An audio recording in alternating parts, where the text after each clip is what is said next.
Hello friends, welcome back to my channel smile openly with doctor Poonam. आज का मेरा topic है कि दांतों का मसाला कैसे भरते हैं। दांतों का मसाला कितने टाइप्स का होता है और उनको कैसे भरा जाता है, यही आज का टॉपिक है। तो अगर आपके दांतों में केविटी है और आप फिलिंग करवाना चाहते हो तो ये वीडियो आप लोगों के लिए बहुत ज़्यादा इम्पोर्टेंट है। तो वीडियो शुरू करने से पहले अगर अभी तक आप लोगों ने चैनल सब्सक्राइब नहीं किया है तो प्लीज़ सब्सक्राइब कर लीजिए। बेल आइकन को प्रेस करना मत भूलिएगा ताकि आपको मेरे न्यू वीडियोस की नोटिफिकेशंस मिलती रहे।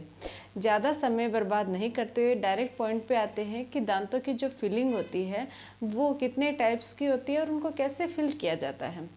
तो दांतों के जो हमारा दांत होता है वो 3 लेयर्स का बना होता है, जैसे मैंने पहले भी आपको मेरे बहुत सारे वीडियोज़ में बताया।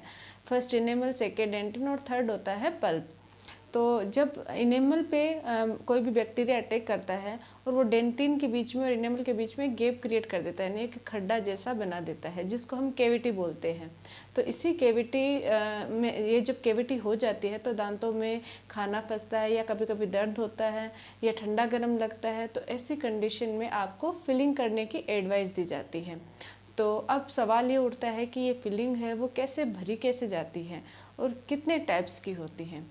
तो सबसे पहली होती है गोल्ड फिलिंग। गोल्ड फिलिंग बहुत पहले के ज़माने में ज़्यादा की जाती थी क्योंकि ऑप्शन बहुत कम थे, और तो लोग गोल्ड की तरफ जाते थे कि हाँ गोल्ड फिलिंग करवानी, हमें गोल्ड सोने का मसाला भरवाना है ये समझ के। तो आज से काफ़ी समय पहले पुरानी जनरेशन में गोल्ड फिलिंग की जाती थी।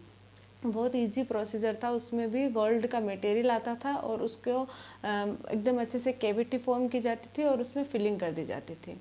नंबर 2 है सिल्वर फिलिंग। सिल्वर फिलिंग के बारे में आप सभी जानते हो क्योंकि जनरली आम सभी लोग मोस्टली लोग करवाते हैं सिल्वर फिलिंग। उसमें भी कैविटी प्रिपरेशन की जाती है, और अगर क्लास 2 कैविटी है मतलब 2 दांतों के बीच में कैविटी है तो उसको अच्छे से प्रिपेयर किया जाता है। उसके बाद उसके अंदर फिलिंग की जाती है और अच्छे से उसको सेट कर दिया जाता है।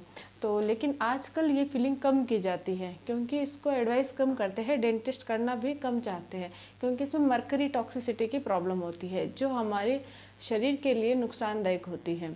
लेकिन इसकी स्ट्रेंथ अच्छी होती है तो बहुत सारे लोग होते हैं ये सिल्वर फिलिंग, जिसको हम अमलगम फिलिंग भी बोलते हैं, ये करवाना पसंद करते हैं। इसके अलावा है जीआईसी फिलिंग। ये दांत के कलर की होती है लेकिन इसकी स्ट्रेंथ थोड़ी कम होती है। हम बच्चों के केसेस में ये जो जीआईसी फिलिंग है उसको एडवाइस करते हैं क्योंकि टेम्परेरी या फिर दांत है उसमें हल्की कैविटी होती है तो जीआईसी फिलिंग ओके है। बट अगर आपकी कैविटी डीप है और मोलर्स में कैविटी है तो ऐसी कंडीशन में हम थोड़ा सा अवॉइड करते हैं जीआईसी फिलिंग करवाना। ये भी इजी होती है फिल करना, इसमें कोई प्रॉब्लम नहीं होती। कैविटी प्रिपेयर करते क्लीन करते हैं, जो भी जितना भी आपका कैरियस पोर्शन है उसको हमने क्लीन किया। उसके बाद उसको अच्छे से जीआईसी में क्या 2 कंपाउंड होते हैं, एक तो पाउडर फॉर्म में होता है और एक लिक्विड फॉर्म में होता है। उन दोनों को अच्छे से मिक्स करते हैं। मिक्स करने के बाद उसको दांत में फिल कर दिया जाता है। उसके बाद लुब्रिकेंट लगा के उसको अच्छे से अटैच कर दिया जाता है और ये ईजी टू फिल होती है, लेकिन इसकी स्ट्रेंथ कम होती है तो हम लोग इसको कम एडवाइस करते हैं।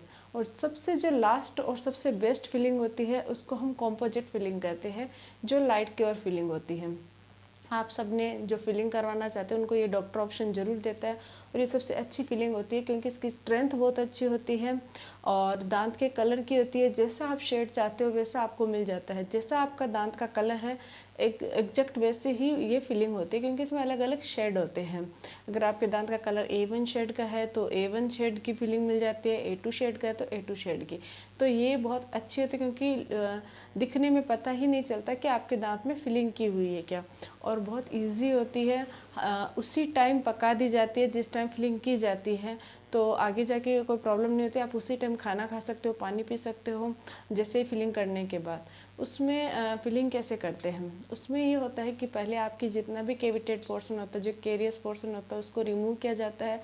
उसके बाद अच्छे से कैविटी को ड्राई किया जाता है, उसमें बॉन्ड यूज़ किया जाता है। उस बॉन्ड को लगा के लाइट जो होती है उस लाइट से क्योर किया जाता है। उसके बाद लाइट क्योरिंग करने के बाद उसमें ये जो कंपोजिट फिलिंग होती है उसको डाला जाता है। इसमें बल्क फिल भी होती है और थोड़ा थोड़ा यूज़ कर स्ट्राइप्स में यूज़ करने के लिए भी होती है। तो आजकल बहुत मतलब जो मोलर लास्ट वाली जो जाड़ी होती है उससे खाना खाया जाता है और उसमें मेस्टिकेटरी फोर्सेस लगते हैं। तो इस सिचुएशन में उसके लिए बल्क फिलिंग मटेरियल होता है जिसमें कंपोजिट का ही रूप होता है। तो उसमें भी अच्छे से पहले बॉन्ड डाला जाता है, उसके बाद लाइट से क्योर किया जाता है और फिर बल्क फिलिंग कर दी जाती है और उसके बाद लाइट से फिर से उसको क्योर किया जाता है। और अगर कोई हाई पॉइंट्स होते हैं तो उनको हम लोग हटा देते हैं मशीन के द्वारा और एकदम स्मूथ कर दी जाती है। स्मूथनिंग मशीन के स्मूथनिंग जो बर होती है उससे एकदम आपकी जो फिलिंग होती है उसको स्मूथ की जाती है। तो ये होती है कंपोजिट फिलिंग। इसकी स्ट्रेंथ अच्छी होती है, कलर अच्छा होता है इसका और इसकी लाइफ भी अच्छी रहती है। कम से कम आपके 4 से 5 साल कुछ भी नहीं होता। लेकिन अगर आप अपनी ओरल हाइजीन मेंटेन रखोगे, ये नहीं कि आपने कुछ भी ऐसी हार्ड चीज़ खा ली है तो आर्टिफिशियली ध्यान आपको रखना है। बाकी बहुत बार ऐसे होता है कि एक फिलिंग लाइफ टाइम तक चलती है, तो ऐसी कोई प्रॉब्लम नहीं होती है, बट इसमें आपको मेंटेन रखना ज़रूरी है।